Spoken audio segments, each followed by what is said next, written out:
Welcome to the Sunday papers. Read all about it.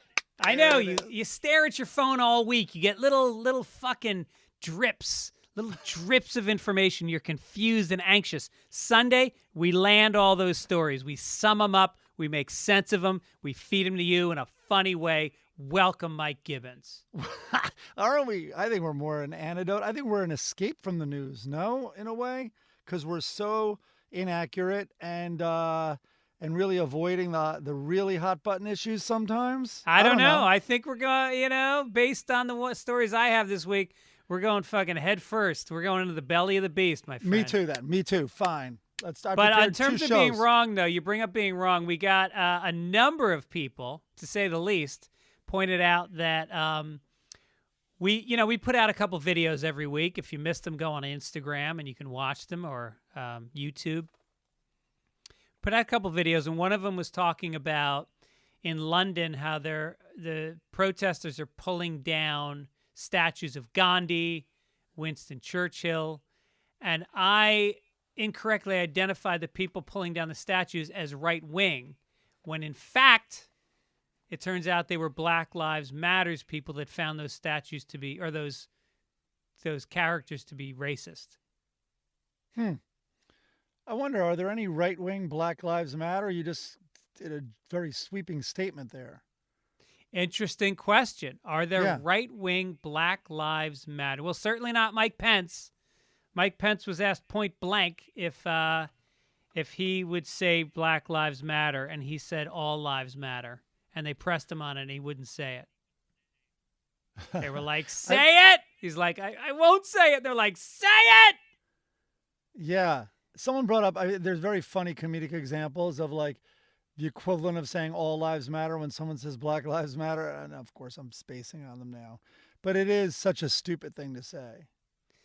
Yeah, but it's... You're changing the subject. You know what I mean?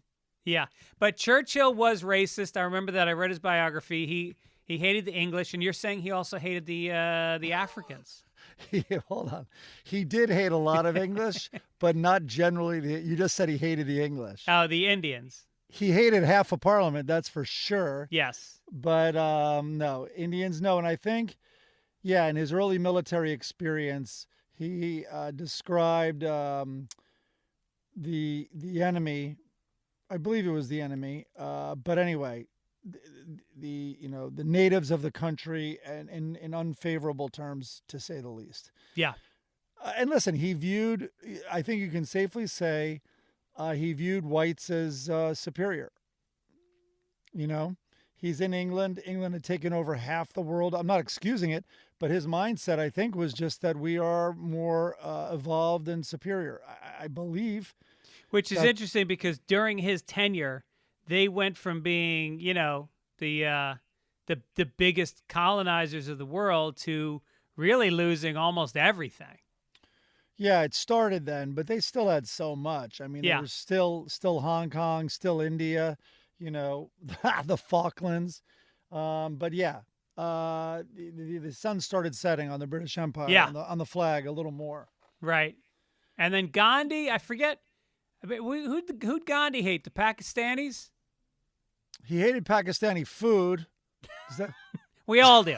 Unless you're drunk. The only time you like Pakistani food is when it's, you avoid it during the day and you can't believe it's even being sold legally. And then once you're shit-faced, you will line up in front of a guy on a fucking street stand and eat that shit out of a newspaper. Wow. It wasn't a hunger strike. They just kept bringing in Pakistani food. But wait, Gandhi was racist? Yeah. Oh, boy. Someone's going to correct me on that, too. Yeah. I wonder. Yeah, I just don't know. This is when you just shut up because you don't know what you're talking about. I don't. Meaning me. Yeah.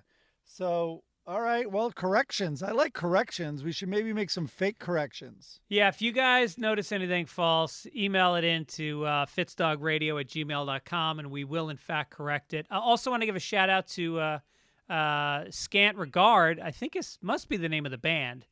Did our song this week, the Sunday paper song. It was very upbeat. That was kind of jaunty. It's at one point, and I know I got this wrong, it sounded a little Sergio Mendes, like Brazil 66, but more that it reeked of 70s, a little jaunty 70s vibe. Yes, it felt very 70s. I was back on my school bus. I had the beginnings of acne. I still had a bowl cut. Was this when you were in the back of the bus? No, that was high school. 70s was grade school. We'll get into that another time.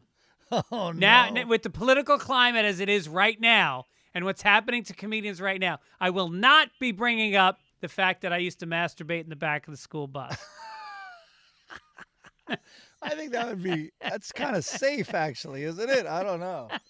Compared to what we're hearing. Well, listen, there were big backs on the seats of the bus. You remember those big backs, so that if then it's fine. Then it's fine. Yeah. It was like a sneeze guard. Nobody was getting anything on their legs.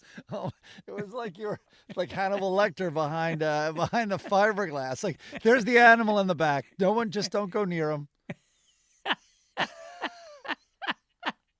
Oh my God. Yeah. If you were a girl in high school, God forbid you let one of your thighs stray out into the aisle as you sat there and you were a couple rows ahead of me. That thing got looked at. What imagination we had. Yeah. I mean, listen, we're not 80 years old, but there was Seinfeld, didn't they do an episode where George masturbated to his mom's Glamour magazine? Yeah, right. Right. No, I remember when I was really little, the public library had in the magazines, there was some women's magazine where they would do an article on self-breast exams. Yeah. That was it. That was all I needed. Like, It was like, it drove, and I think I was even pre-sexual, pre-playing with myself, but it was like, it overwhelmed my mind. I just remember looking at it and there was a boob, and and imagine kids now who their phone has all the world's porn on it. That's insane. Yeah. I would have gotten nothing done. If I was 15 and I discovered Japanese hidden camera massage porn, lesbian, parentheses, I would have never gone to school. But I'm sick again. We would be sick. Our bodies would be depleted. We wouldn't have been eating. Dude, we had posters. My Farrah Fawcett poster, the one with the red bathing suit, of course, everybody does. Yes. That I used to stand up and lick it while masturbating. No. Yep. Oh my God.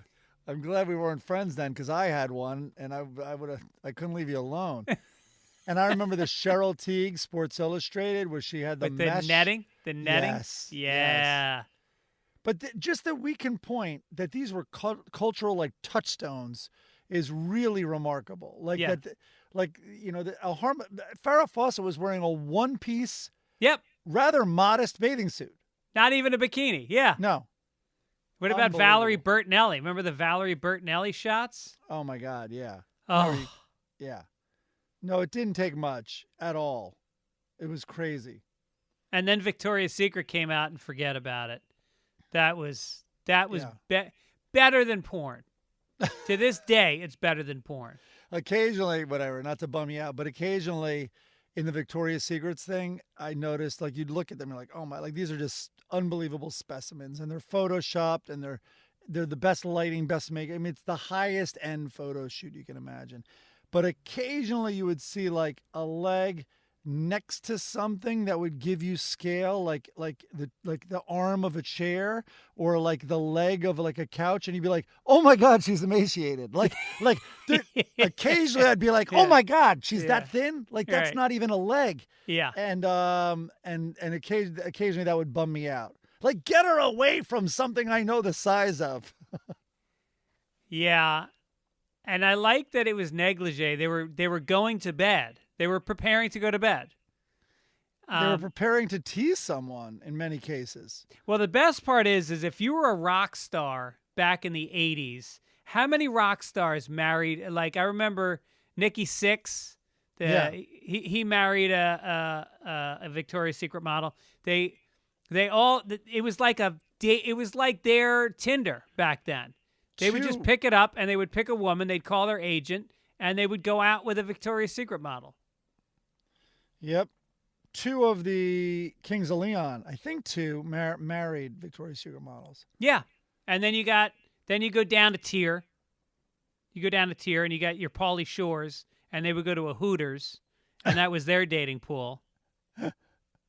That still works. Good for him. Then you got me in 10th grade, just looking for the sad girl at the party. Who's the one who's alienated? She had a fight with her friends. There were parties on the bus? Are we still talking about the bus? Excuse me, is anybody sitting here? Don't go back there. I heard it was 3 to a seat.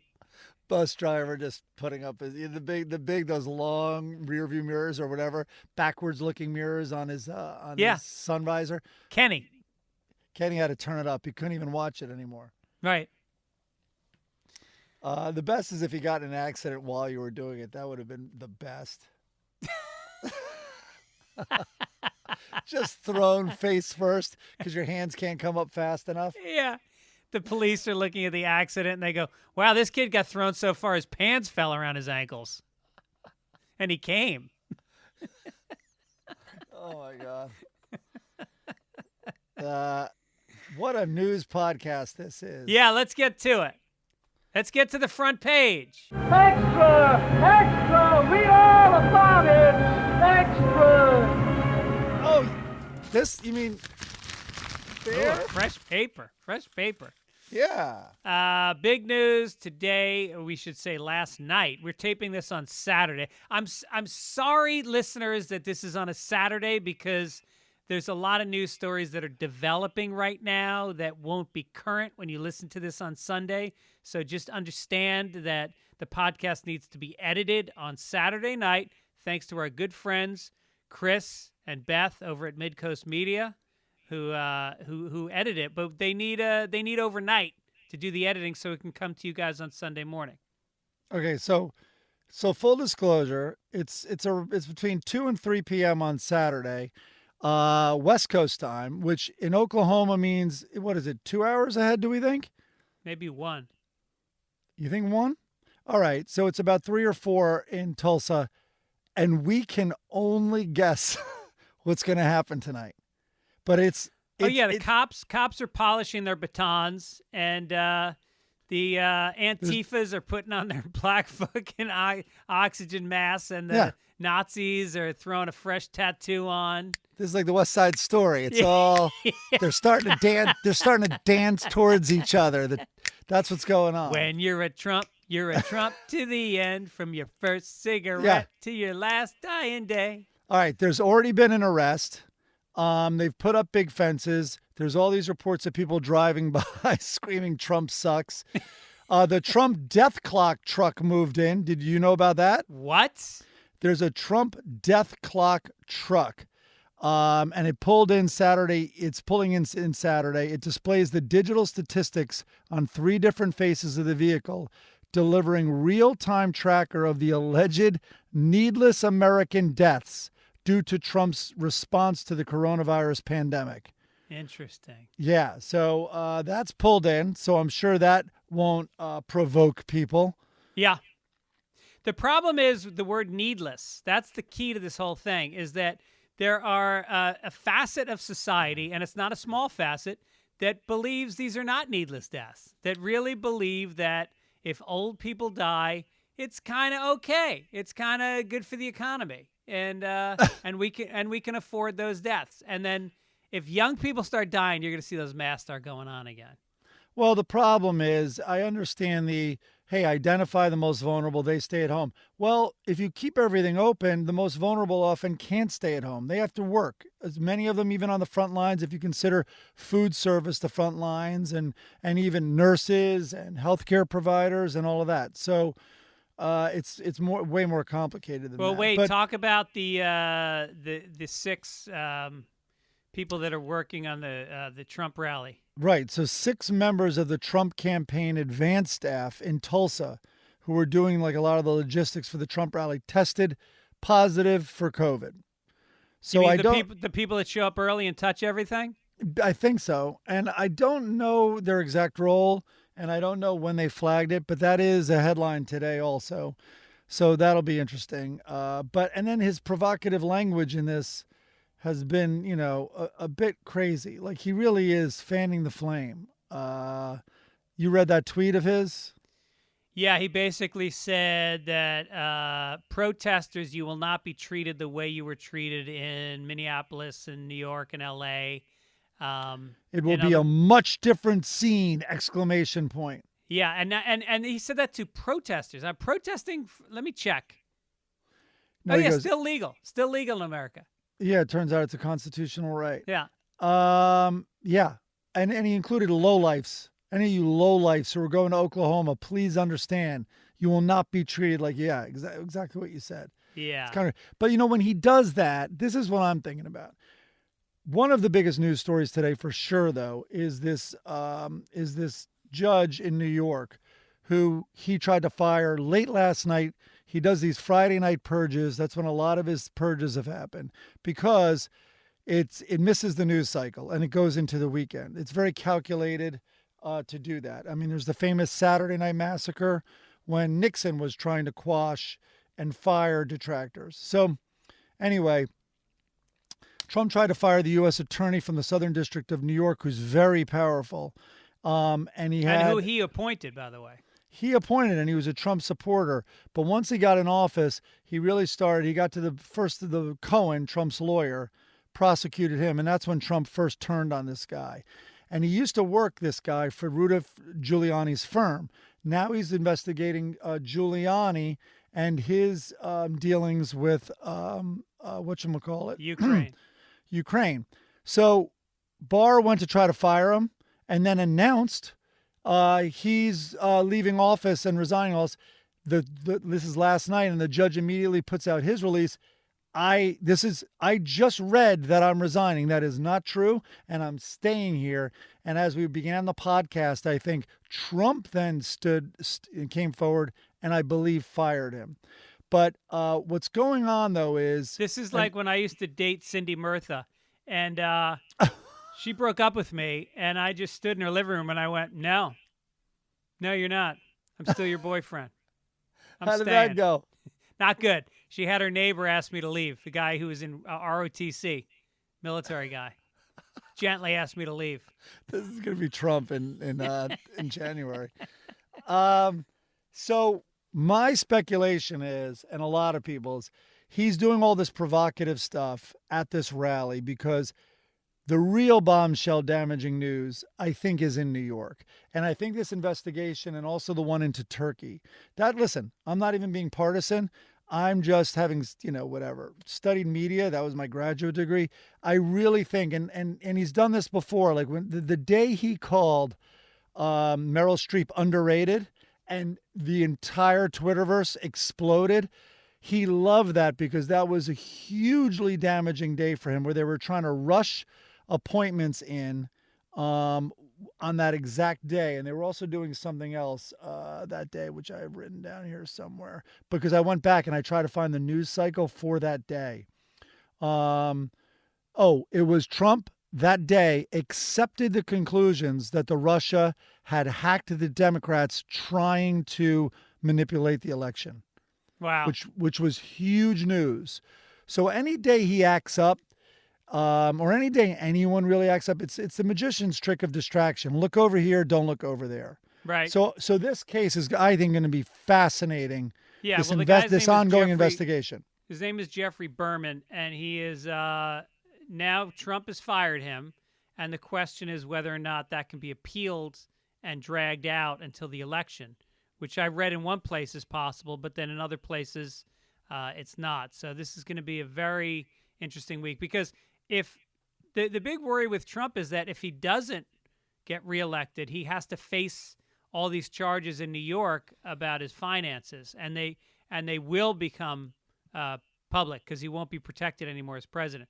So this is the guy behind that. So he's protecting his back in case he doesn't get elected. Yep. No, it's going to be, And this is the guy also trying to get his tax releases and all that stuff. More bad news for Trump. Bolton's book will be allowed to come out. It went before the Supreme Court And the administration was trying to say that the book was gonna it wasn't properly vetted, they're saying, and it had information in it that could, what do you call that, classified information in it. Mm-hmm. He claims there's none, though. Yeah. But they say he could lose his $2 million advance. Yeah, that what? It's going to go towards charities or something? I think he'd have to give it to charity, $2 million. And I think he needs it. I think he needs the $2 million. Yeah, I don't know if they'll be able to do that. If there's no classified information, then no harm, no foul, right? Yeah, I think it's the fact that he pushed forward without permission. It was procedural. It wasn't the outcome. It was the way he went about it. Ah, all right. Right. Yeah, it's a weird world. How upside down is the world that I'm rooting for John Bolton, who's despicable? Yeah. No, I mean, it's the same. Look, it's the same thing with, Democrats had to come around to Mueller, because Mueller was the guy that ultimately let the emails come out about Hillary. Right. It's crazy. Other big news, Mike? Are you setting me up? No, a little newspaper. Oh, sorry. Other big news? Yes? Oh, here we go. COVID is spiking in all the states that have loosened their restrictions. Florida, Oklahoma, South Carolina, Arizona. And they've reached their highest levels of the pandemic this week. Texas has seen known cases double in the last month. And this might be some indication about a second wave already starting. Yeah, they're thinking it's the first wave because they didn't finish with it, but yeah. Florida had over 4,000. California is having more cases as well. California is in those top 5. The rest are, you mentioned, but yeah, it's not looking good. This like warm weather theory and everything is not holding up. And poor Brazil, it's winter. I always forget it's winter there. Yeah, I know. So they're going to continue rising with a bullet. Yeah, it's crazy. Is that person in your inner circle that had it? What's the progress on them? Still kind of sick. Kids are still with me, going a little crazy with that, I have to say. Yeah. But we finished our quarantine yesterday, so okay. very happy about that. And meanwhile, now with this news, I don't know what that means exactly. We still have to be careful. I went to Trader Joe's yesterday. The line was like 35. It was over a half hour. It's crazy. Yeah. So, anyway, done with our quarantine, and then we just wait to see, because the person in our family is sick still. So, and then there's all these, I hear different conflicting stories all the time, but one story they heard was, you have to go 3 days without the fever while not on Tylenol. Make sure you're truly fever-free for 3 days. This is after you've been sick for 2 weeks, 3 weeks, maybe 4 weeks. 3 days without the fever. You test, it comes in negative. You then have to quarantine and wait 7 more days and test again to confirm the negative. Wow. So my thinking is, if you go by the book, if America goes by the book, right, with this, hey, let's reopen, let's keep it going, protect the vulnerable. Let's say that the very sort of loose interpretation of everything, and, the people who are like, no masks, come on, let's get the economy started. But if you're going by the book in terms of protocol once sick, like let's say, and I don't know what I'm talking about here, but I imagine that means, let's say there's a big bullpen in an office with, 20 cubicles. If one of those people gets sick, confirmed coronavirus, then all of them have to go home and quarantine for 14 days. Yeah, right. And all the people those people live with, if you're by the book, the CDC book, I think you then have to quarantine them. Yeah. So the economy just, grinds to a halt again, doesn't it? Yeah, it seems like we should just take it super serious like China did and shut it the fuck down, or South Korea, because now it's actually popping up in Beijing again. But, a second wave of it is going to be even more detrimental, because you're not going to have all that money from the government again. You've got people that are there was a 2 or 3 months protection on being evicted, and that's gone. That protection is gone. So now they say there's going to be millions of people evicted from apartments. And if there's a second wave, that's going to be even more people evicted. Yeah. You know, it's kind of crazy this thing happened because I remember in one of our first podcasts, like 2 months ago, I had said I had said the virus, the COVID was really going to, and it was already doing it. It was obvious. It was really highlighting the uneven playing field in this country.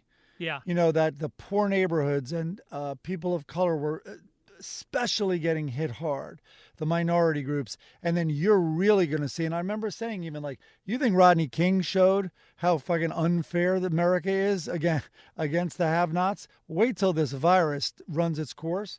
And then now you add to it the police situation and, you know, George Floyd and God, he's just one of many now.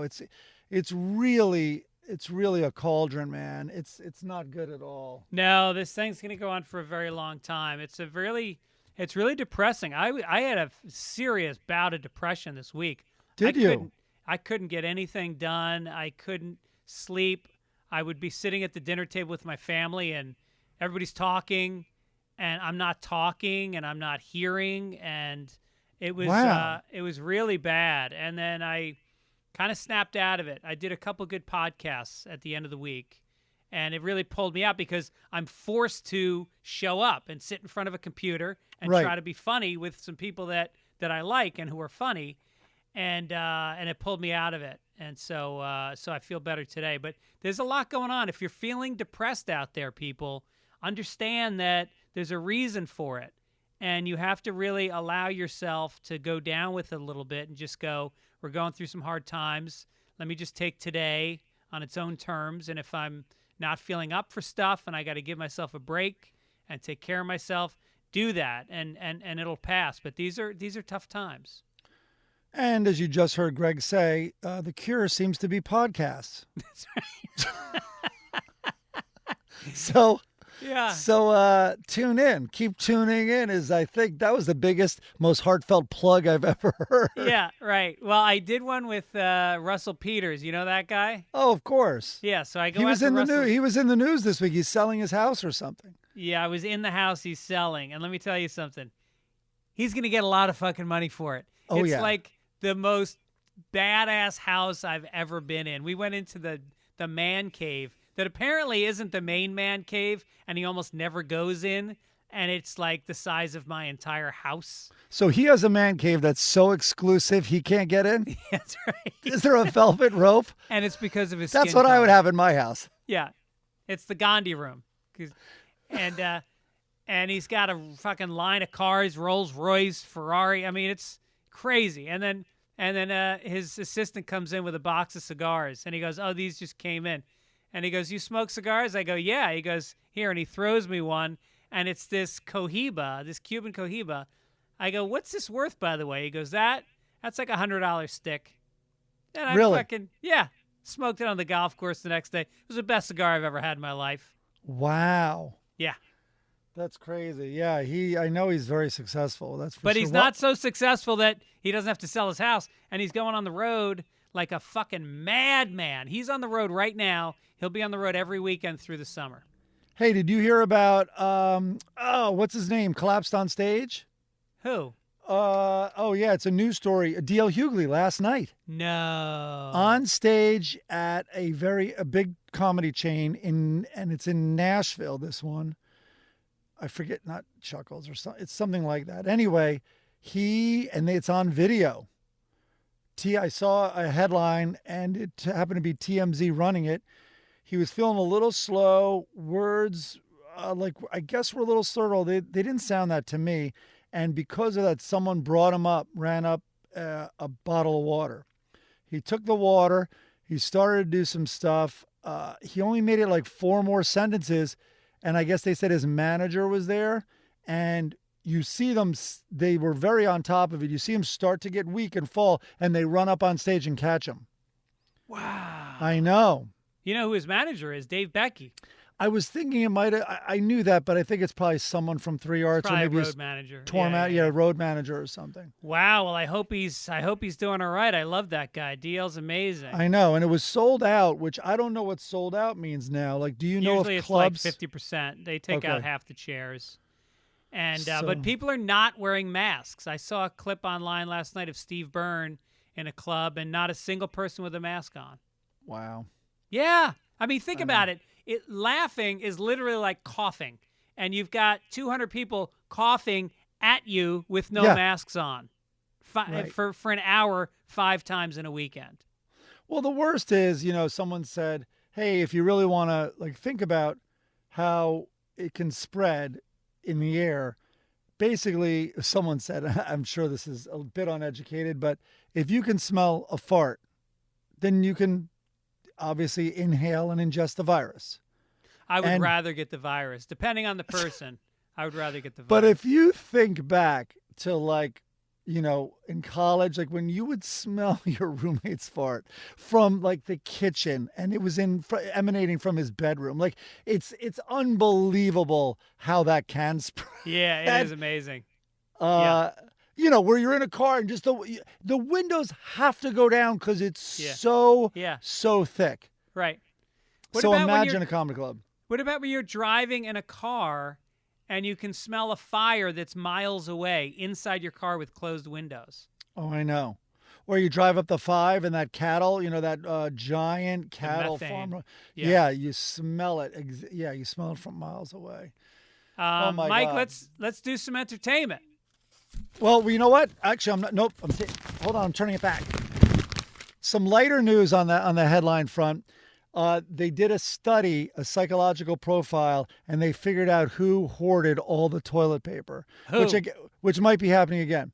The study looked at whether different personality traits were associated with toilet paper hoarding and found stockpilers tended to be more fearful about the coming health threat.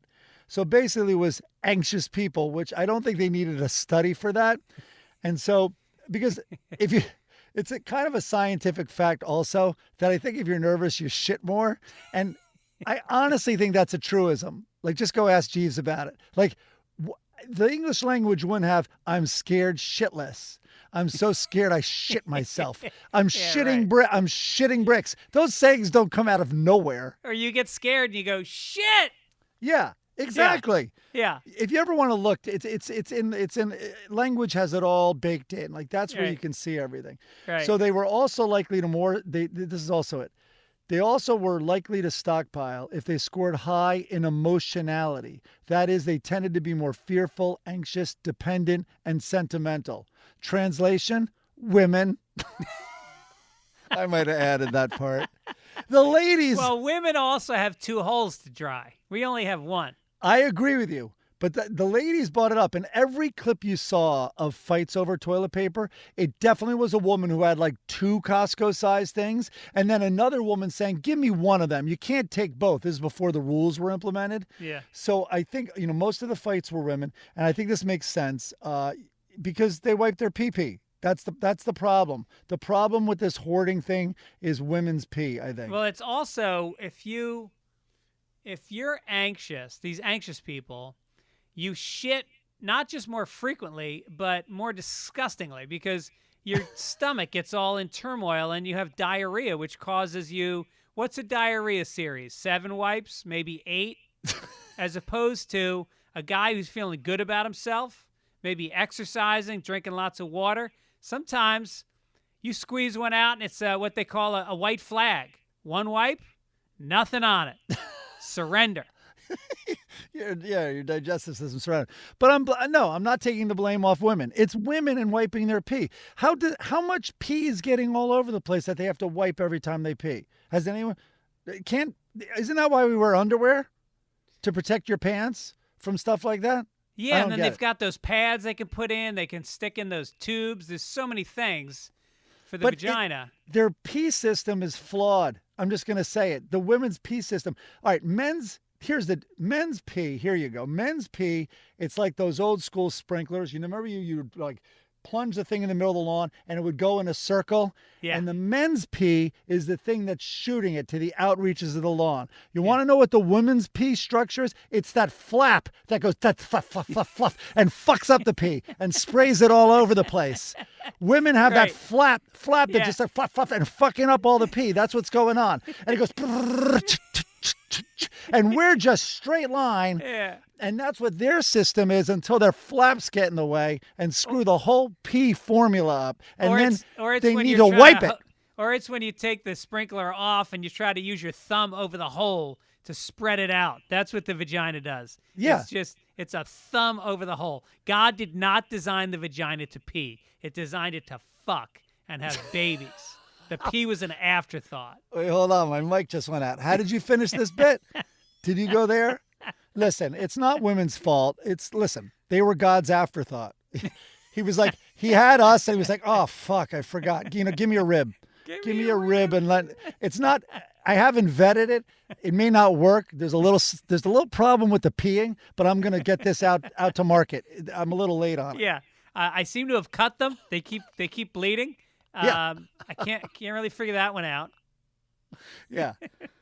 Also, you guys are going to have to become mind readers because I haven't fully. They don't communicate everything they're feeling, and again, not really. They're not holding it back. They just don't realize it. Right. And I accidentally made them stronger, so you're going to have to be a little bit passive for a few thousand centuries. Yeah, they're going to win most of the fights. Yeah, and then around 1967, I'm gonna give you guys a little. All right, so let's do some entertainment, Mike. Oh, here it is.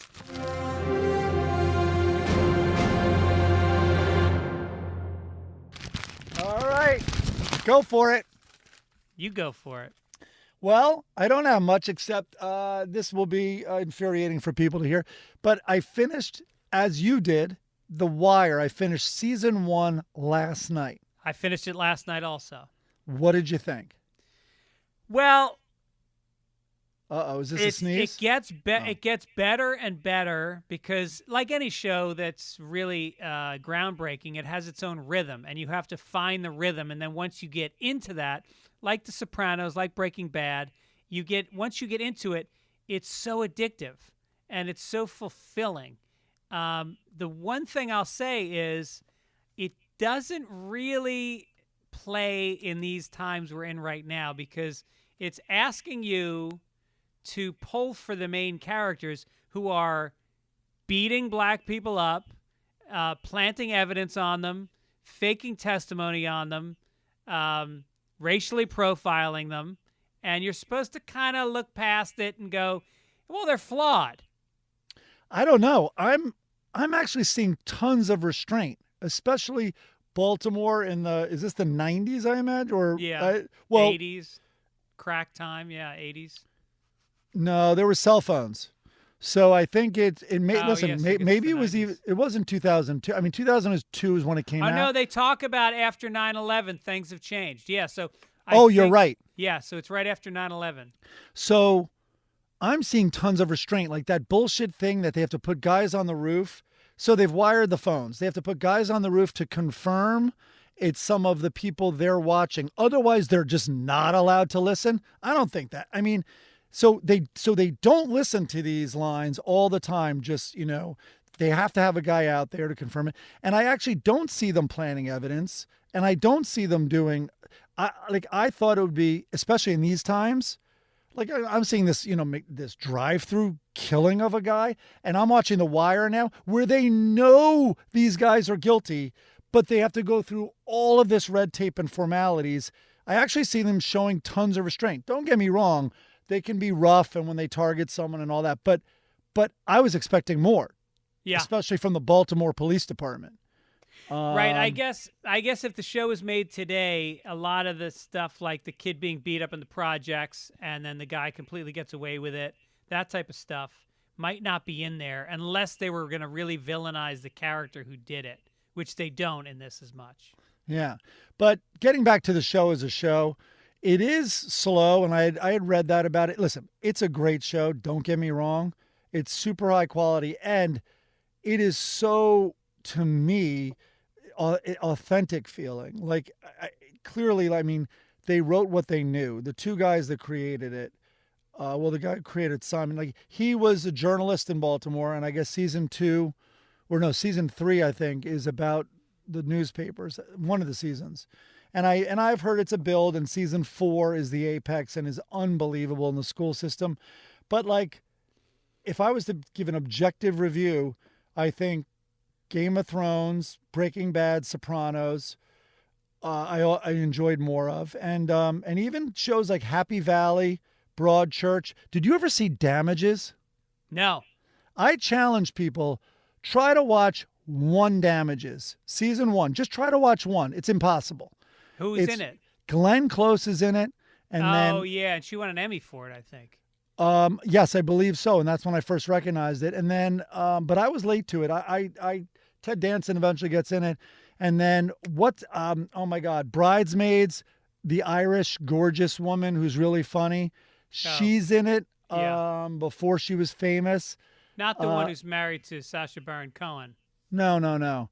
Again, I know we frustrate viewers with this, but if you know who it is, don't get angry. We just don't know the name. Anyway, she's in it also, and she's pretty young in it. But the Damages, I highly recommend. Is there anything Ted Danson is not in? It's fucking crazy. It's unbelievable. Well, I mean, we used to have a joke about Becker. Like, does anyone know a single person who has watched the show Becker, which was a CBS show he was in? It's syndicated. Yep. CBS had about 10 shows, including Mike and Molly, that nobody I've ever talked to has watched, quoted from, or sat. Yeah. There was Yes, Dear, which wasn't a bad show, was on for a decade. Right. I can't even remember the names of some of them. But I remember Danson at one point was actively on 4 shows. Yeah. That were in I series. would guess, I'd have to go on IMDb and add it up. I bet you he has done more episodes of television shows than any other actor in history. I think that's a safe bet. Yeah. I bet you're right. I would say, what's her name? Julia Louis-Dreyfus is probably close. She's up there. No, but successful people who have had series, like Patty Heaton, series, Everybody Loves Raymond, then The Middle, like right there, like that's a record right there. But they're doing 1 episode a week. This guy had 4 episodes a week for years. Right. It was crazy. Yeah. It's unbelievable. So we started. We actually finished season 1 2 nights ago, and then last night we watched 2 or 3 episodes of season 2, and little sluggish out of the gate. Interesting. I read some review where after the 2nd episode of season 2, someone came out and said this is the best series on TV. Like, that's one of the first times it got its real props. Yeah. But it was because of how much they had changed it. In other words, they were tuning in for 2nd season of The Wire. They thought they'd be back in the projects. Yeah, right. And it takes place on the docks. Right. It's like True Detective, but there's they're kind of straining to keep the characters in the same world. But I can see how it's starting to come together. But I just remember that season 4, I had never seen anything like this in my life. The New York Times editorial, not op-ed, the editorial said if Shakespeare were writing today, he'd be writing in season 4 of The Wire. Wow. I mean, I couldn't believe it. It reminds me of The Deer Hunter season 2 because it's a lot of these working class guys, union guys in a bar, and they really capture it. Not that I've spent a lot of time, but the bar that I hung out at in Tarrytown where I grew up was a union bar because General Motors was down the street. And it felt like I was in there. It really felt like that same mentality. Oh, these guys nail that authenticity, especially the union guys. Those cops, the 2 old white guy cops, one eventually gets hurt. Yeah. They were so nailed. And when I don't know if you know this story. So when he had the conversation with him, he's in his hospital bed. So he just got, and the cops and unions have sayings for it. So he just got essentially like made. That's not the word they use. But he just got his 2/3 for life, I think, his pension or his salary because he was injured. So, and he's telling him, and he's like, listen, you got to, and when I heard this, I couldn't believe what I was hearing. He goes to his other partner who's going to miss him because those were just alcoholics on the job doing nothing, just taking full advantage of like the union and not being able to be fired. And he goes, you know, those stairs are steep going in there. You know, you should take a fall on those stairs and join me. You should retire and all this stuff. So it reminded me, my Uncle John was a steam fitter, which was basically a welder in the union in the Bronx his whole life. He's the guy, as you know, who said bathroom, and he was just full Bronx, from the Bronx, never left the Bronx. Friends with my dad. Friends with your, well, no, I don't think friends, but definitely like knew your dad. You're right. Growing up, they were friends when they were little. But Johnny never, like your dad and my dad, never left the hood. So he's there. My stepbrother, who's a spectacle and hysterical and has done stand-up, and you know him well. My stepbrother at one point got a job teaching in New York City. At Thanksgiving, Uncle John's like, are you shitting me? He's like, wait a minute, you're in the teachers union? And before Jeff could answer that he wasn't in the teachers union, he's just a substitute teacher, Johnny's like, you got to throw a digger on the stairs. And Uncle, and my stepbrother's like, what? And he goes, oh, no, Jeff, you take one fall. It has to be a good one. You take one fall down those school steps. You're set for life. Are you kidding me? And so when I'm watching The Wire and he's saying this, it's so, people must have thought it wasn't real. It's so real. And then my uncle would go to a bar, and the bar had plaques up on the police and firemen who did the city for the most. Like retired, 28. Yeah. 2/3 pay for life or whatever it is. Yeah. Now, there's a lot of cops would shoot themselves in the foot. Yeah. There's a lot of private investigators whose entire business is made up of tracking union guys that are healthy, that are out on disability. And why wouldn't they be on the payroll from these guys? If you're a cop, why wouldn't you throw him some bucks? He only has to get a few bucks from like 20 of them. You know what I mean? Yeah, he doesn't get a bonus for convicting somebody. Right, exactly. Yeah. The other thing in entertainment I would say is listen to Stan Getz at the Gate. It's I think the best jazz album I've heard in 10 years, and it's a re-release from 1967 at the Village Gate. And if you're not a jazz fan, it does not matter. This is just the most fucking you see colors when you listen to it. You feel amazing. So check out that, and also read a book. I just finished a book called Say Nothing. It's about the Troubles in Northern Ireland in that same time period, in the late 60s through the 80s, when the IRA was really starting to do car bombs, and there was a whole underground that went on. And it tracks this one woman, Dolores Price, who is she's born into the IRA. Her parents are both IRA members, and she's fucking gorgeous. And she's got a sister, and she's a badass. She's like kidnapping people. She's springing people from jail. She went to London and set off a car bomb, got thrown in jail in England, wanted to be shipped to Ireland to be in jail in Ireland. So she went on a hunger strike and brought Margaret Thatcher to her knees and got what she wanted and got shipped off to the jails in Northern Ireland.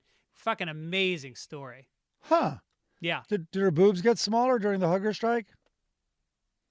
You're the one who brought up how hot she is. Don't look at me like that.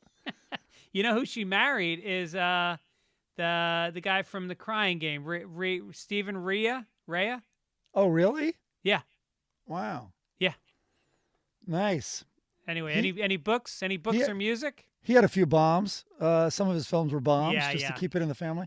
I got the Woody Allen book. I'm going to start reading that. But speaking of Woody Allen, I also ordered, it's very hard to get, his movie came out. I've talked about it, I think, years ago on the podcast, but Deconstructing Harry came out right when his shit hit the fan, with all the allegations and everything in New York.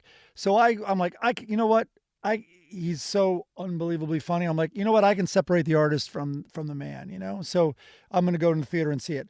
And it turns out I couldn't separate the artist from the man because he is always such an open book with what he writes. Like what he writes is like, if he's attracted to younger women, that's in his movie. If he's a sleaze, that's in his movie. So he plays this despicable character. And I remember not liking it. I saw it then a few years later and I was like, holy shit, is this funny? I think it may be the last really funny joke machine Woody Allen movie that he's ever made. And I've liked some of his movies since, like the one in Paris, and I've liked Match Point what about or whatever. Manhattan Murder Mystery? Wasn't that after Deconstructing Harry? Was that good? Yeah, that was really good. I don't know. Maybe I was just down on the time. But Deconstructing Harry, I mean, was joke machine, joke machine, Yeah. joke machine. And so anyway, it's really hard to, it doesn't stream anywhere. It's not for sale anywhere. And I found it on eBay, and so I got it. So I'll give a review next week. I'm going to watch that movie. Yeah, why don't you review a movie that nobody can see? Excellent. That's what this show's all about. I want to make this a little more exclusive, this podcast, and harder to find, like our website. Yeah. All right, let's go to some international news.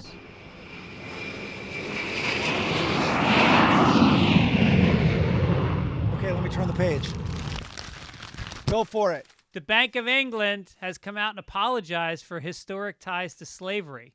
They acknowledged this week, and they pledged financial support to Black and minority ethnic communities.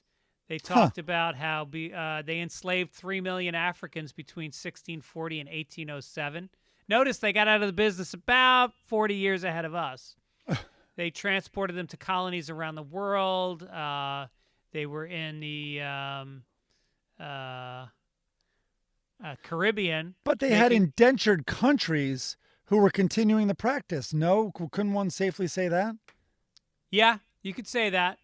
But I guess in terms of like actually exporting them.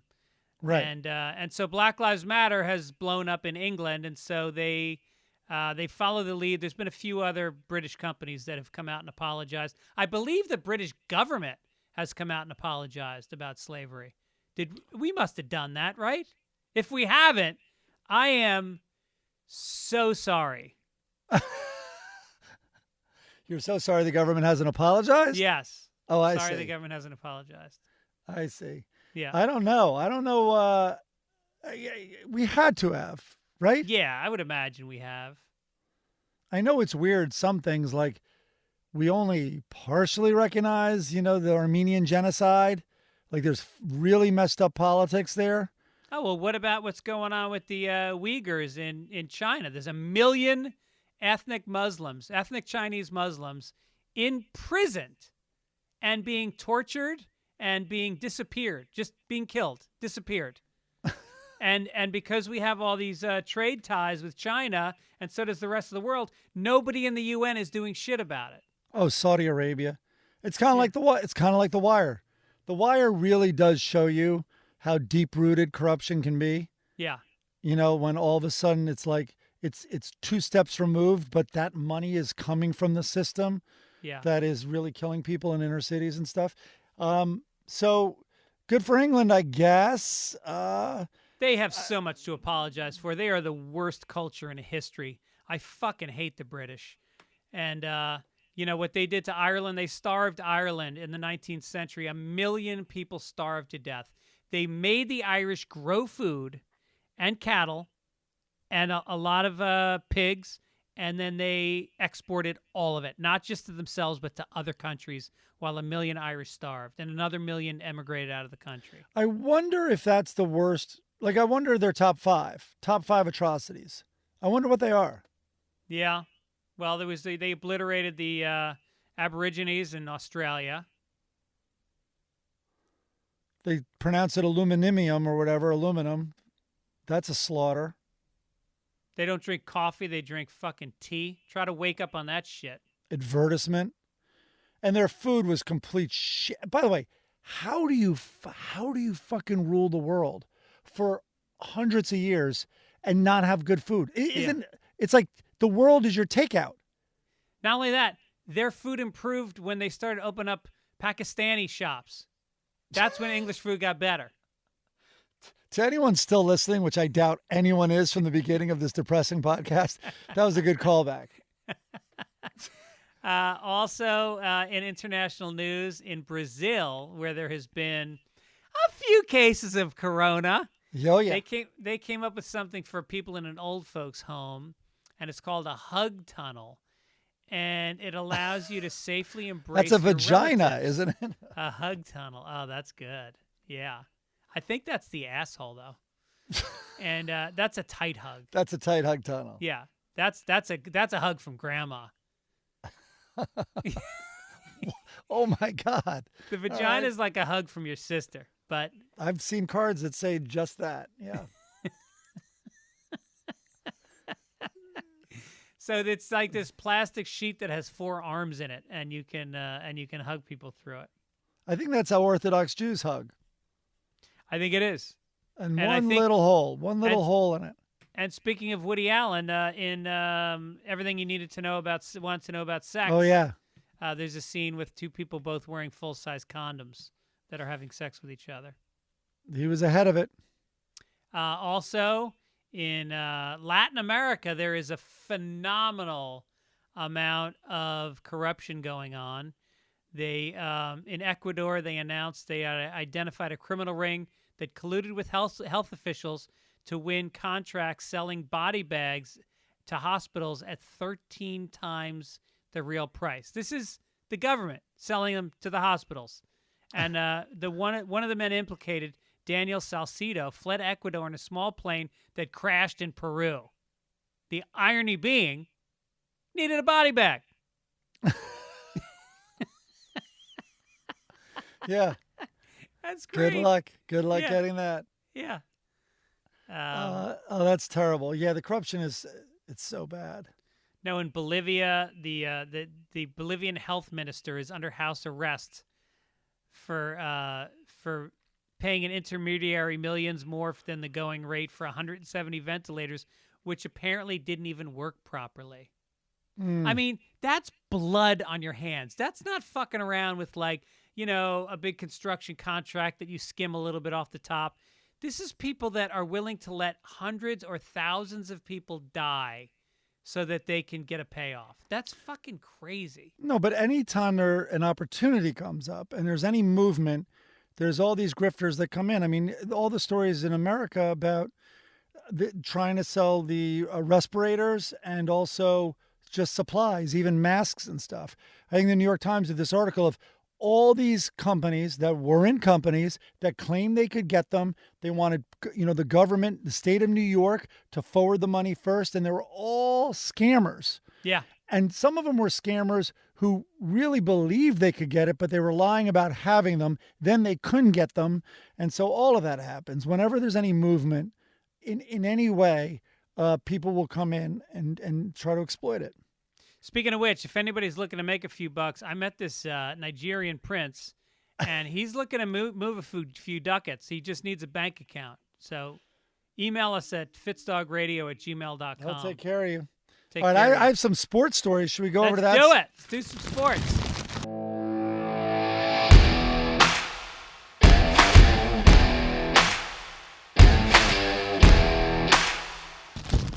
Okay, sports stories. Talladega is happening today, Sunday. So again, we can only guess on it, but it's in East Alabama. It's a NASCAR Cup Series race, and this will be the test of how many Confederate flags come out there, because last week NASCAR banned the Confederate flag. Don't you think that if you wanted to win, you wouldn't have a flag of the team that lost? Yeah, there's all those implications. Yeah, I know. But, and the whole flag reminded me, by the way, I always want to do a sketch about, those artists, those performance artists who shit on the American flag? Yeah. Because it's very interesting. It's a symbol, right? And it's like some people don't take it as seriously. Some people should take it more seriously, whatever. But it's a very fascinating philosophical conversation about it, like that the flag. So anyway, I always wanted to do a sketch that protected the person's right to shit on the flag as long as the flag didn't touch the ground, because that's a thing that offends people. The U.S. flag should never touch the ground. So a sketch about this performance artist trying to figure out how to shit on a hovering flag that doesn't touch the ground, and just to get at the absurdity of it all. You can shit on the flag, but you must salute the shit afterwards. Exactly. Yeah. It has to be a clean shit. All these rules. So it's not about the drivers. This is about people in the audience not having flags, right? This is about, you are not allowed to come into the infield and all that. Here's one of the quotes from the article. "It's just something that you're used to seeing at the racetrack," said Harmon, who grew up in Alabama and first drove in a NASCAR event in 1996. And then he goes on to say, "It's like seeing a tree in your yard. It's just there, and you expect it to be there. The old lynching tree out back." My pappy planted that tree. It's been in our family. It's been the end of many families. Like, what? Yeah. Maybe a tree is the wrong example, buddy. Right. God. Yeah, well, the good news is people that have Confederate flags, generally, if you ask them to do something, are pretty compliant. So I would imagine you're not going to see a lot of flags. Yeah. And if you're listening to this podcast, driving around in your truck in the South, and you're getting just listen. Don't throw your hands up in the air. You might rattle the gun rack behind your head. Just calm down. We're talking about a symbol that sort of doesn't make sense. Well, it doesn't make sense because it didn't exist during the Civil War except as like it was a very minor thing. It really exploded during the lynchings. No, and it is part and parcel with racism. It just is. It's a fact.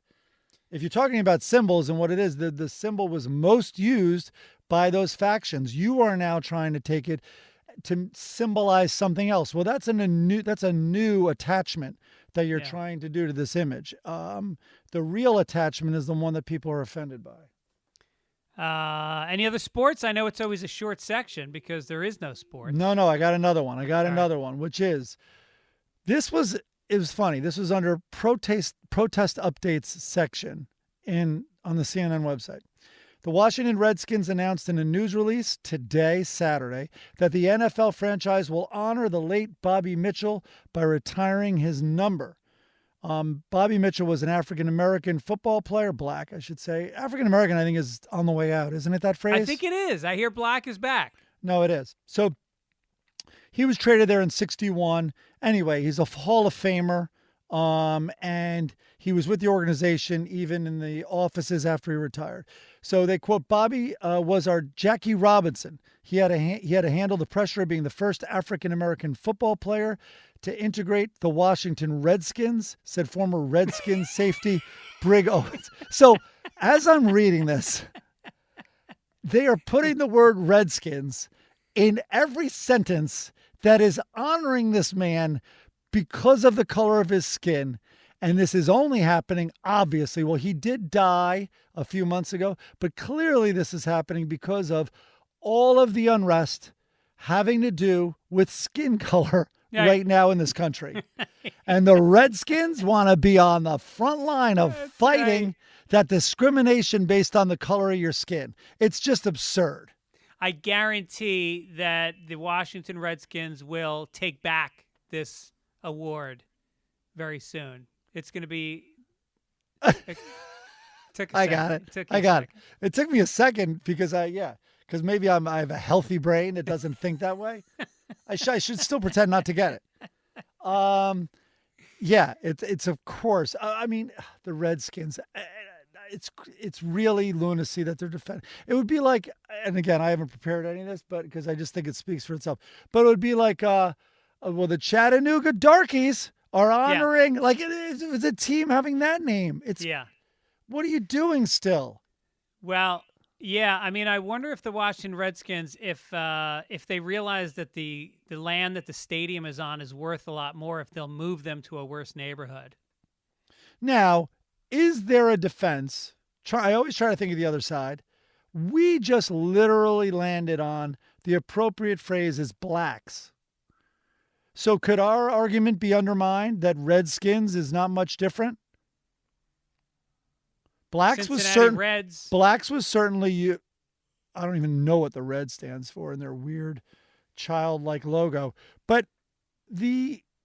blacks was certainly used obviously as a derogatory term. So I think Latinos have embraced being called brown people. Yeah, I mean, we're whites. Yeah. I don't like that. I always feel it's being used against me. You're calling me the worst race of people, whoever roamed the earth. I don't know. Yeah, so I wonder with Redskins, what do they want to be called? Native people, I think, is what it is now. No, indigenous people, I think, is the politically correct phrase.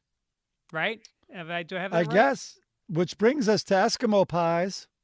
Yes. Let's talk about that. Last week we talked about how Aunt Jemima is changing. They're changing her name. Do they decide what they're going to change it to? I don't know. Aunt Flo? They should keep it a black name. It would be so funny if corporations had a sense of humor, come out with some, very racially specific name. Right. And also Uncle Ben. Uncle Ben is under fire. Is that right?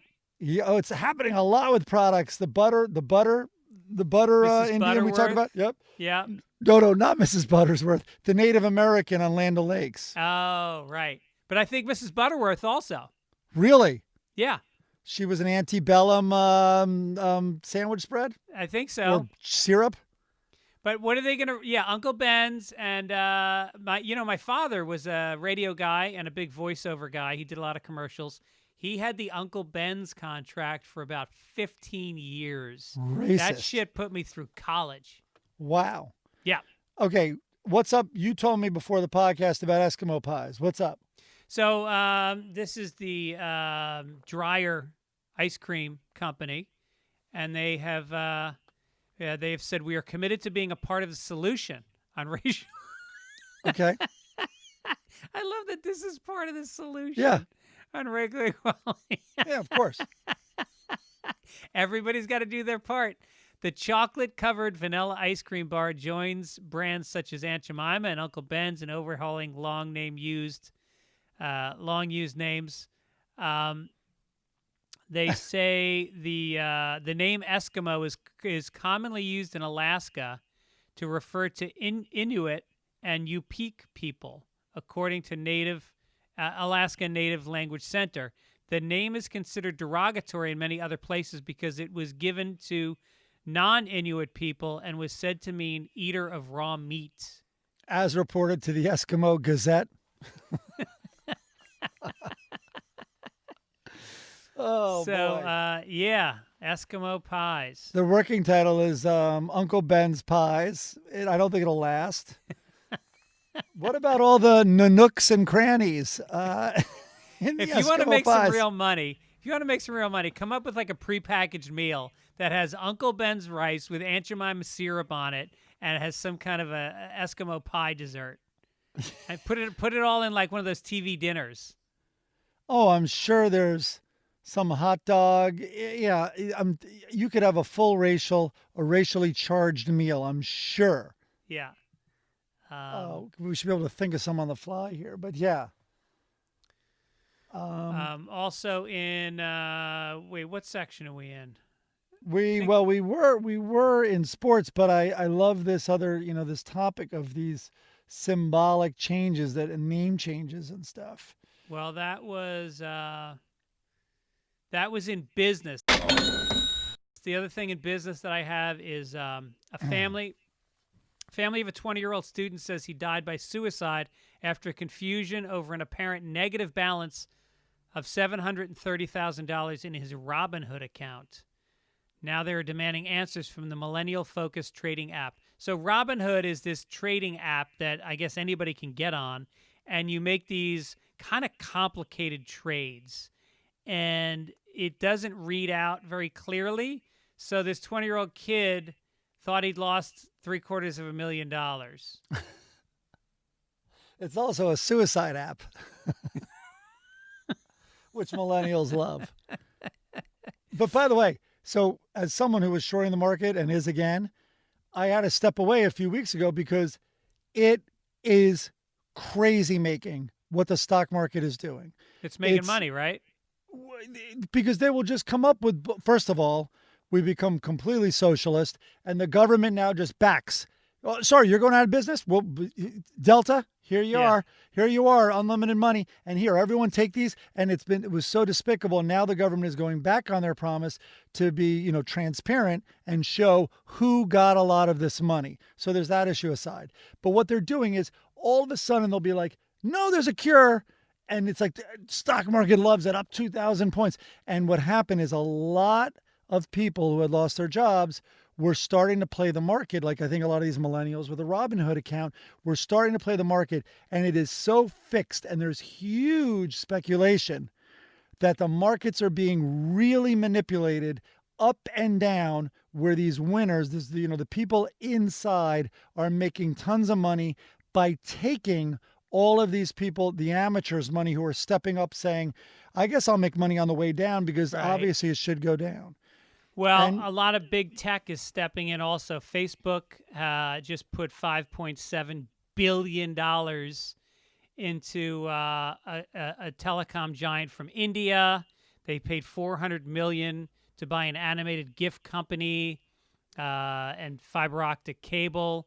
Apple has bought 4 companies and hired 175,000 additional people. So in the turmoil, these companies are all getting backing from the government, and they're also, this is when the rich get richer during chaos. Yeah. This is when they step in and they corner the market more, and as small companies go out of business, they pick up the slack and they buy stuff at fire sale prices. And so that's why guys like me, because I've put millions on the sideline for years waiting for this opportunity. Wait, millions? I should not have kept it in Italian lira. Hundreds on the sidelines. I guess sort of related, Coffee Bean, right 2 blocks from my house here on Main Street in Santa Monica, out of business permanently.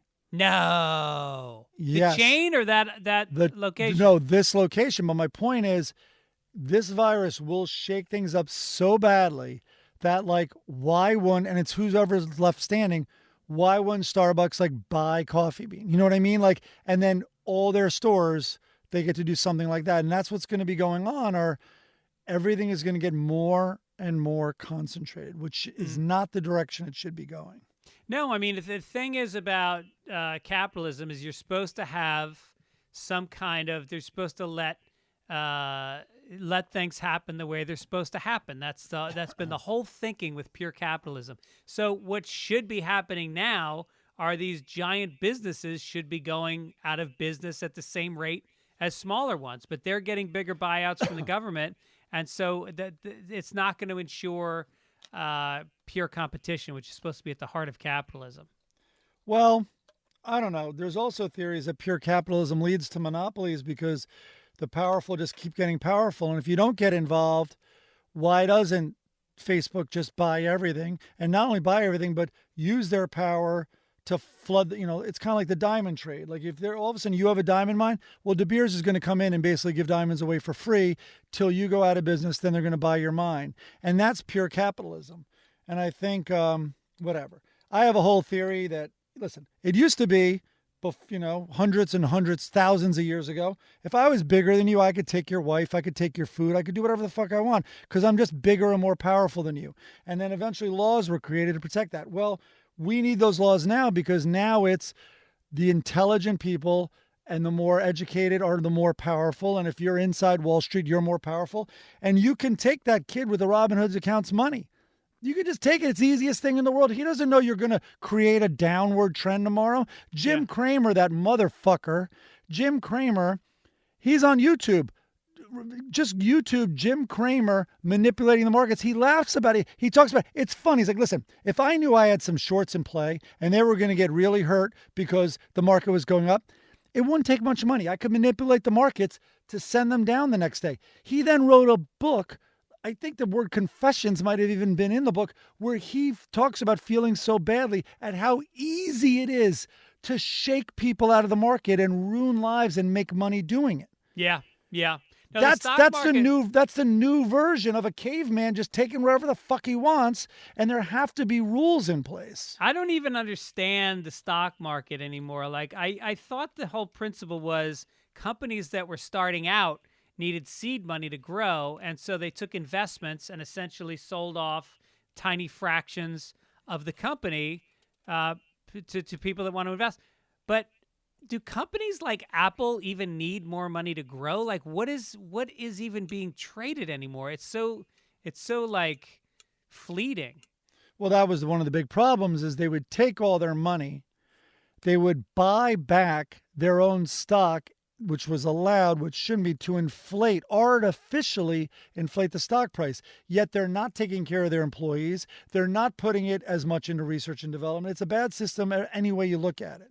And so a lot of these companies are really hurting right now because of all those buybacks. And then we're bailing them out when they could have had the money, except they were putting it into their stocks.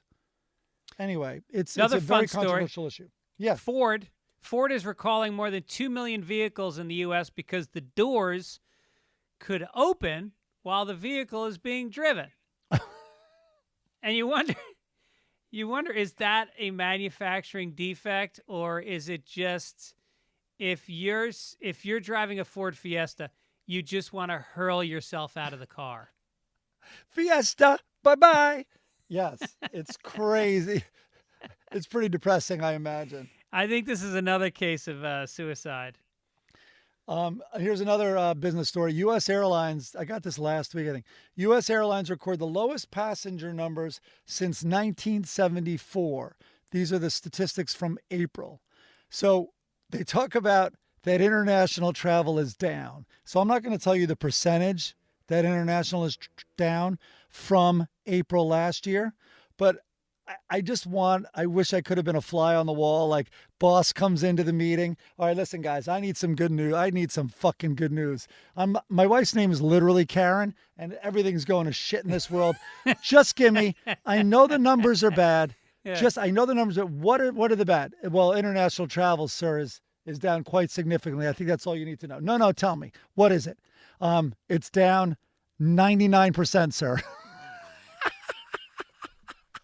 Holy shit. That is a fact. Wow. International travel on U.S. Airlines, not U.S. Air, U.S. Airlines, down 99% from this time last year. Damn. I mean, how does he not jump right out a window? Get right on the Robin Hood app and kill yourself. If you can find a country, like I think Portugal, there's some country that's giving 2/3 off or a third off when you travel there. And they're giving you a third off your flight, third off your hotel, third off everything. Imagine the flight you'd be on. It's probably going to be, you're going to have your own row, maybe even get bumped up to first class for like an extra $50. Well, flights now, they're saying, because there's so many fewer of them, are a little crowded. Domestic, though, here in the U.S. Yeah. But how does this play out well? Because everyone is reading these headlines now every day. And I know some of the headlines are inflated. If it bleeds, it leads. I get all that. But there's no doubt that some of these numbers are rising again. And there's going to be a second wave because we've given up. I mean, the America is basically, a couple of countries are trying to like mandate masks and all that. But like AMC, I guess we're in the business section, AMC movie theaters, they did a 1-day turnaround. They were asked, you're going to come back with theaters at 1/3 capacity for a little while. And their plan is to roll out more and more capacity. And masks, they were going to allow the jurisdictions where the particular theaters are to rule for themselves whether masks are mandatory. People freaked out. Next day, masks mandatory no matter what. But even all those little things and now the numbers going up, like I'm not getting on a plane. Well, also in movie theaters, would I? They make all their profit on concessions, popcorn. Oh, I know. How you can eat popcorn with a fucking mask on? Right. I know that Judd's movie, his movie, The King of Staten Island, which is excellent, and I recommend people get it on video on demand. It was supposed to come out in some movie theaters, and then they realized, like, this is fucking crazy. There's, people are not wearing masks, and do you want to be the first one in the movie theater? So I don't know if it's Universal. At the last minute, they canceled it. So I don't think there's any movies in theaters now, are there? Is it like, and by the way, is it like $19 or something like that? The video on demand is $19. And it's funny, people are complaining about that, but first of all, if you're more than one person watching it, home run. What a deal. $19 is nothing. Do you know, I mean, when I've added up going to the movies, it's even one person, if you're not seeing a matinee, out here in LA, it's, what is it, $16? Yeah. Then there's parking. Then there's the concessions. And then they tack on fees to buy your ticket if you want to, reserve it in advance. So like, what a deal. And also, again, the economy is not getting that money anymore. So again, how does that play out? Well, it sounds like we need a lot of advice. And one place we've found it in the past is with Ask Amy. Yes, there is. I have an Ask Amy. I found it right before the podcast, so I haven't really prepared material on it, but anyway, here it is. So I got this out of, I forget what newspaper. It wasn't the Chicago Tribune, but she's syndicated everywhere. Dear Amy, I had 2 years of Spanish in high school. A few years later, as a nurse, I knew enough words to evaluate my patient's basic needs, i.e., toilet, pain, hunger, fear. Over the years, I found that any attempt to communicate in a foreign language, albeit limited, was appreciated. Signed, Barely Bilingual. She writes back, Dear Bilingual. So already she's upgraded her from barely, a confessed barely bilingual, to Dear Bilingual. Dear Bilingual, communicating the concept, quote, I see you, is powerful. That was her only response. How about Dear Bilingual? Please let me know what hospital you work at so I can avoid it. And I think the letter, by the way, her letter should have gone on to write a little more like, sure, sometimes my patients struggle when I try to put the bedpan by their boca, but they're the ones who I think ask for it next to their mouth. And when I help them, they're so effusive, practically screaming, ayúdame, ayúdame, which I think means thank you. When she says ICU, does she mean you need to get to the ICU? Exactly. Yeah, that's great. You got to pantomime. I'm having a heart attack. It's like, oh, you love me? I love you too. She better learn Lo Siento and use it often. By the way, I don't need any Spanish to understand toilet, pain, hunger. I mean, can't this be communicated even non-verbally? Fear is pretty obvious. I think they're afraid of your Spanish. I took 2 years Spanish, so I'm throwing it around in a life and death setting. Yeah, I studied medicine for 9 years, did a residency, and then I did a book on tape of how to learn Spanish for 3 weeks. People are dying, but they keep thanking me. They keep thanking me as they go. I don't know, Doc. He kept saying muy mal, which I assume meant more food, more meals. Right. Caliente. Oh, my God. So there's Dear Amy. All right, let's get to, we had some nice listener mail this week. It's always nice. Lovely to get from you guys, and we read all of them, and we respond to all of them, so keep them coming. A woman named Joanne said, I seem to have a crush on these guys. This woman, Joanne, which this is a running joke. We read hers every week. She liked that we're reading it every week, so she sent us a video saying, I really do like you guys. And the video, I'm not making this up, was her in slow motion juggling one lemon. And I don't know if that means something in another culture. It was a big lemon under a lemon tree. I thought it was a grapefruit because I was like, this is almost like a family circus where I'm like, what was the intention even here? Like, what does this mean? So I thought maybe it's a grapefruit because of grapefruit Fitzsimmons. Yeah, maybe it's grapefruit Simmons. I didn't think of that. Grapefruit Simmons. I didn't even get the word. I don't think it's that though. I think it's a lemon. You think that next week she'll juggle 2 blue balls to represent you? Maybe that would be accurate for sure. Quarantine sitch. Yeah. Yeah. This one comes from Ben Kaplan. Hey guys, this is a dream come true. First found Gibby on Kilborn. He was the funniest thing on the show. When he would show up on bits or Craig would talk to him, it was the best part of the show. Huh. Greg, I've been a fan since. If people don't know that, Gibbons was the head writer on the Craig Late Show with Craig Kilborn. Yeah, and he became his sidekick on the air. You guys were great together. Well, Kilborn is so hysterical, and he, by the way, go to his Instagram feed if you haven't. It's really, really funny. Anyway, I can't tell if he's being serious or not. No, not at all. But that's part of the charm is his personas.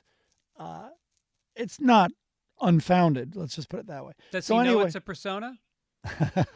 Shh, don't tell him. So he just put out one this week that people enjoy his face. So he just put a montage. Here's my face, my beautiful face. And he put out a montage of it. So anyway, he would put me on the air, and eventually he stopped telling me what he was going to add because he wanted to stump me on the air. Yeah. This is on an hour on CBS every night. So it was pretty funny. Greg, I've been a fan since I first saw you on Adam's podcast, started listening. Your comedy's awesome. Your book, got your book and your grapefruit t-shirt. So when you started talking about a Mike you knew who ran Kilborn, I couldn't believe my luck. My two favorite funny people knew each other. The first time you had them on, I was psyched. Did not disappoint. You guys are great together. Glad you decided to make a podcast. I'm finally glad we get to disappoint him today with this bad news podcast. This is a bad with news very podcast. With very few jokes. I know. I had two different people say to me when I said I was going to do a podcast today, like, you could take a week off. I mean, you could just... Yeah. I should have worked harder on jokes, but... TV shows take weeks off. By the way, this week, I don't know if this happened to you. So to lighten the load the night before and the day of, I'll jot down news stories during the week, right? And this week, every day, I'd have to just erase the stories the day before. Yeah. Because such bigger news kept coming out. Right. It's hard. I mean, and we were thinking about giving our editors a break and trying to do the show on Friday so they didn't have to work on Saturday nights. But we can't. It's just everything's happening too fast. So getting back to... All right, never mind. I'll save it to the end of the show. Go ahead. What are we up to? The funnies or another letter? One more mail. Kyle McFadden says, just listen to the Silence of the Lambs section of the previous podcast. Love the show, love everything about it, but this is my favorite thing that's happened on the show so far. Whoa. Would love for more sections like this, maybe even another podcast where you guys discuss film, television, books, whatnot. Best, Kyle. Okay. I have a very sprawling theory about No Country for Old Men, that it was really about George Bush, and I can back that shit up. All right, let's do that next week. Why don't you guys was the president. Watch No Country for Old Men this week, and then I will also, and then next week we'll discuss it. It's an incredible movie. It's, listen, it's an amazing film. So, well, it's a great book. It's a Cormac McCarthy book. Yeah. I mean, Cormac McCarthy meets the Coen brothers. Are you shitting me? Yeah, I know. Finally, this is a note from if a lot of people are going to the Apple Podcast section where you can leave a little review. You can give it a 5-star review and give us a note there. Somebody said, perfect podcast. If you're feeling down, you will feel better. Sorry about this week. If you want to know what to watch on TV or get some ideas, plus the Sunday funnies. Well, here they are. Let's do it. It's the Sunday Funnies.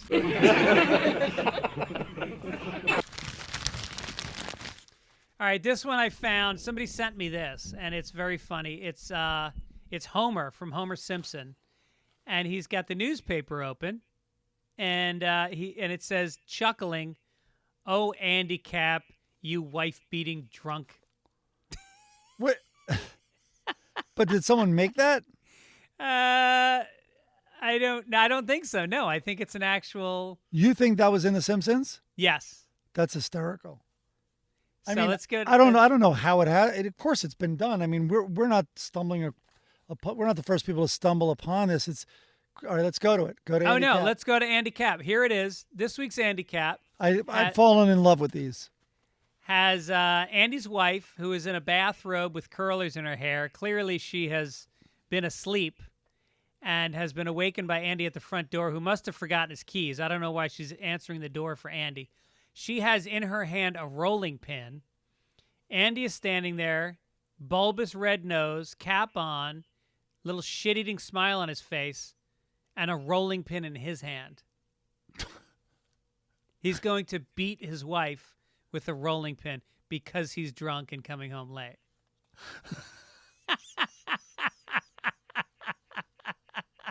By the way, that's the other thing. Like, okay, you're a wife beater. I get it. Okay, you're a wife beater. Yeah, but I get it. I mean, I understand that about you. Okay, I understand that's what you are. I can't even say it without getting in trouble. I can't even talk about Andy Capp without getting in trouble. So you're a wife beater. That's your MO. You go out to a bar to get shit-faced. I'm assuming it's because she drives you crazy and you have to get away and you don't like being around her. But that provides less relief somehow than staying home, because you come home from drinking a bar with a tool in your hand to beat the shit out of her. Like,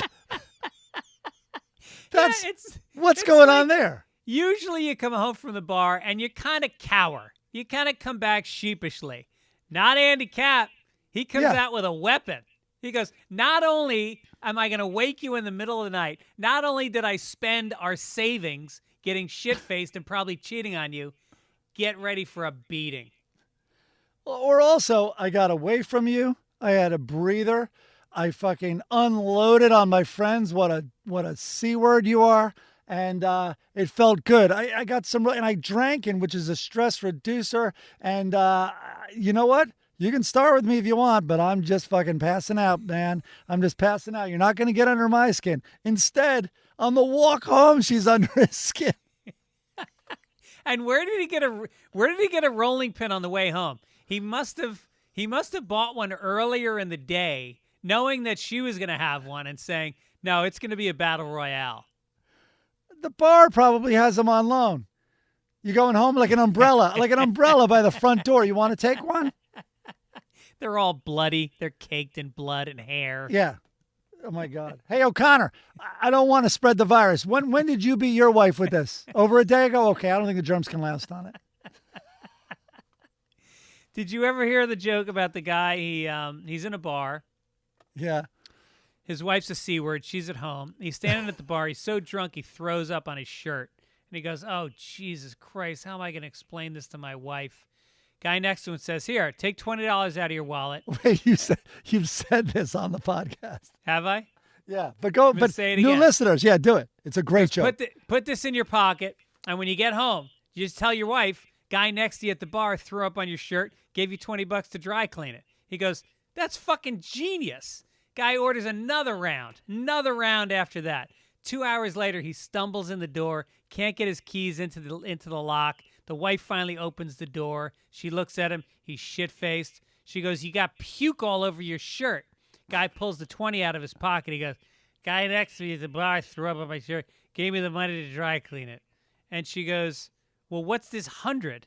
And he goes, "He shit my pants." Gets me every time. I think we should do it every 4 episodes. Maybe I'll tell it every week. Yeah.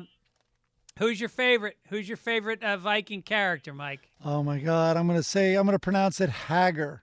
I'm sticking with Hagar. I'm sticking with Hagar. We get so many emails about how it's Sammy Hagar pronunciation. Yeah. But I fucking hate Sammy Hagar. Oh, I like Sammy Hagar. I don't like his music. I like when he talks shit about whatchamacallit, Van Halen. When they've pulled bullshit maneuvers, I don't know. He's been pretty real. Yeah. And he defends the bassist, who I should know his name. I don't know. He's kind of grown on me. I don't like his Van Halen. Don't get me wrong. Hated his Van Halen, and he can't drive 55. But if you step back and look at his life in a rock and roll band, unbelievably successful, tequila guy, the Cabo Wabo, just enjoys himself. I don't know, man. Maybe we hate him because we're envious. I just feel like he's forcing it. All right, so Hagar is sitting at the bar, and he's got that dopey, skinny guy who he's friends with. He's sitting, and in between the two of them at the bar is this monstrous-looking barbarian. He's got on like a bearskin kind of a vest, and he's got horns with the helmet and a scowl on his face. And he says, "I started dating a woman who knows all of my terrible qualities and doesn't hate me." And in the next frame, the sidekick says, "Maybe she hates herself." And the guy smiles. Even the Vikings know. Find a woman with low self-esteem, and then you can go on rape. You can go rape. Go rape and come home. But also, how psychologically intuitive. Like, this is advanced stuff for like primitive rapists. Yeah. Like, yeah. That's some real insight. Have you talked to her about her relationship with her father? Well, keep in mind, these rapists create a lot of women with low self-esteem. I can't believe we're laughing and talking about it like this. But so maybe they do have some real insight into why a woman would hate herself and why that maybe makes a perfect match. Oh, my God. Yeah. All right, let's do a little Blondie. Well, oh, no, we're going to do Family Circus first. All right, here's Family Circus. I'll hold it up. It's a complete waste of time, like usual. But there it is. It's the kids talking to their mom. You see that? So anyway, again, I'm just not going to get angry about it. It's not worth it. So it's 4 little kids talking to their mom who's bending down to listen to them. And it's on Father's Day, we're going to play with Daddy all day. And then you see the dad in the background, like reading a newspaper, looking over like, huh? And I mean, I don't even know what to say. It's just nothing. Yeah. Yes. No, that's it. All dads complain about that. Like, how about on my day, mom gets chocolates, but maybe make a little bit of effort. Like, wouldn't it be funny, not even funny, but funnier if he was like trying to get out the door at that time? He's got some golf clubs in his hand. He's got a 6-pack. Yeah. But he's home. He has the paper. He's just there anyway. So now he has the paper. Like, do the people who created this, like, have no concept of comedy? Like, just the basics of, well, what would make it funny? He's fucking a schlub doing nothing like that. Yeah, I guess he enjoys whatever. It's mind-numbing to talk about. Raise the stakes. Raise the fucking stakes. Yes. Have him put a cell phone in his hand with some hot chick sending him a nude selfie, and he's got his keys in his hand, and something's building. There's something good out there. You and I have complained about Father's Days forever. I would totally be on this fucker's side if he wasn't just like, duh, with the paper in his hand. Yeah. I'm on the kid's side in this. I hate being on the kid's side. Yeah. By the way, it's Father's Day today. That's right. The day this comes out is Father's Day. I don't think, I'm going to wait and see. I don't even think my kids know. I hope they forget. I'm going to use that. I'm texting against them them. now. No. Don't remind my kids. I don't think they know. And all I've been doing is feeding them and fucking tolerating their bullshit for 2 straight weeks with the inability to even leave. I remember my worst Father's Day of all time. The kids were young, and they all decided that for Father's Day, as a treat for me, we were all going to go rollerblading. Now, understand, I've played ice hockey since I could walk. I can rollerblade at about 27 miles an hour. That's what I enjoy. On my Father's Day, I was going down Venice Boulevard with a fucking wind coming off the ocean that was like blowing dust and sand as I held my daughter's hand and dragged her crying. And my wife insisted we're going all the way to we're going to go all the way to the beach. We got a picnic. Like, oh my God. Fucking great. Yeah. I know. I remember going ice skating with kids, and it's like, there's no more efficient way to completely injure me than me ice skating, fully supporting a human being between my legs as I'm trying to navigate all these lunatics in a skating rink. Yeah. It's time for Blondie. Oh, it's all I think about all week. I love her. I feel like she deserves better. And here we are. And I love that your comic strip was about the guy reading a newspaper, because guess who's reading a fucking newspaper? Okay, here it is. Go ahead. Guy's got a perfect 10 wife who is in perfect shape and waits on him hand and foot. Listen to what this fucking clod does. He's sitting on the blue chair, and she says, Dagwood, are you doing anything? And he says, why do you ask? And she says, because if you're not, I've got a job for you. That's reasonable, right? He is doing nothing. I already hate him for the why do you ask? In other words, my answer is conditional on what you're asking. Right. Now you say, what do you need me to do, you fucking yellow-haired goddess? Or no, I'm not doing anything because I'm me. I'm a fucking useless waste of space. Go ahead. So he picks up the newspaper, buries his face in it, and says, I'm reading the paper. Really? Is that how it works in your family? So she says, honey, as soon as you finish reading the paper, I'd like you to clean out our attic. Cut to, they're at the table where she's prepared a meal. He's ignoring her with his face in the paper. Cut to the next frame. He's on the couch with his face buried in the paper.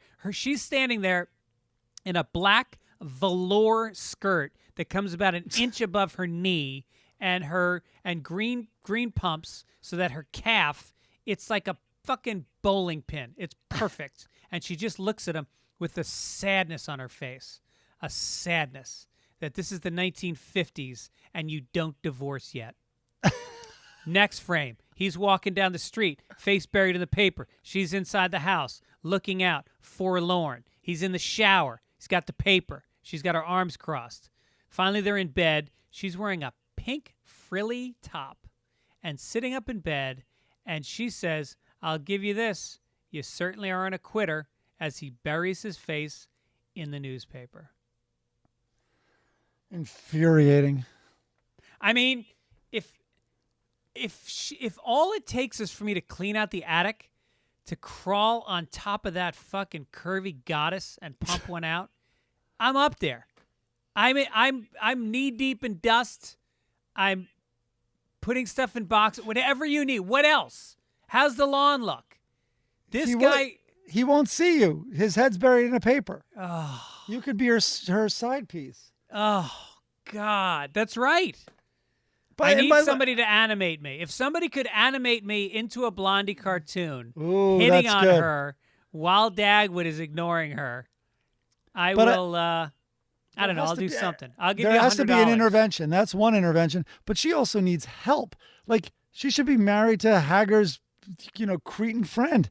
Like, she has no self-esteem. Yeah. That's right.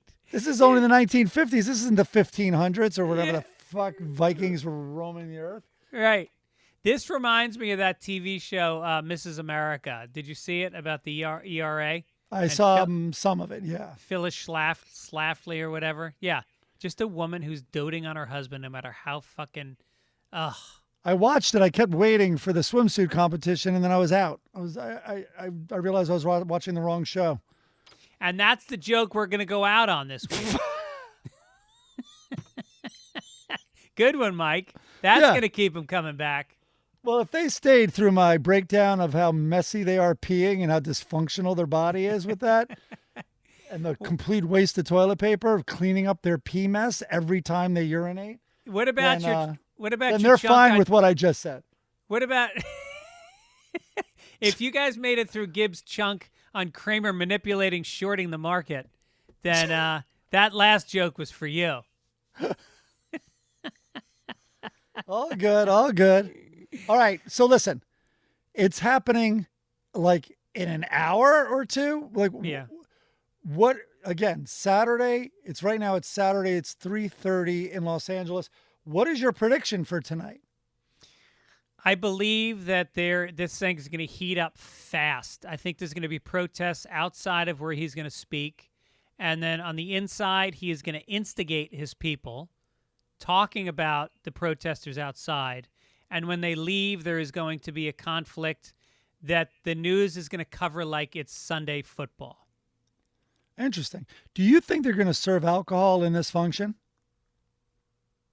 Good question. It's kind of like Cleveland Indian fans. Like, you just listen. You can't give them alcohol after a certain point. No, seventh inning. They don't sell it after the seventh inning. That was that famous beer night, where it just went to craziness. Yeah. I also love the baseball stadiums that there's bat night. Yankee Stadium. It's the 70s in the Bronx, and everybody gets a bat on the way out. They were trying to get them to throw less batteries at the outfielders. I remember going. My dad would bring me, because of his job in New York, he would get these tickets to the pennant, and I would go. And I remember walking, and I was a young kid, and they are actively burning, lighting on fire Kansas City Royal pennants. And of course, they would buy them to light them on fire, these poor people in the Bronx. But it was like, and people throwing things. It was a rough scene. Yeah. Oh, yeah. There's actually a really good article that just came out. There's this famous story about the Yankees back in the 50s going to the Copacabana and getting into this massive fight with a bunch of guys from a bowling league. And it was like Mickey Mantle and a bunch of the big ones. And one of the guys that was there, they never talked about it. It was this well-kept secret, this cover-up, because the Yankees just fucking annihilated these bowlers. And there's an article in the New York Times today about this guy going back and telling the story. Billy Martin was with them, who was a famous drunken brawler. Yeah. Yeah. Oh, that's great. Oh, no, I want to read that. All right, Alrighty. Mike Gibbons, well done, my friend. Good seeing you. Yes, good seeing you. I don't know. I think I agree with your prediction. There might be real tense standoffs tonight. That's my hope instead of real violence. But it's going to happen because, he had the curfew lifted. There was a curfew. That's right. There was a curfew as of 2 days ago. And then Trump pressured the mayor to lift the curfew and told everyone to have fun. No, he wants it to happen. So it'll happen. Yep. All right. Thanks for listening, you guys. And we'll catch you next week. Wrap a fish in it. Stick it out on the curb. Light a fire with it. Maybe don't. Maybe don't do that. All right. Take it easy. See ya.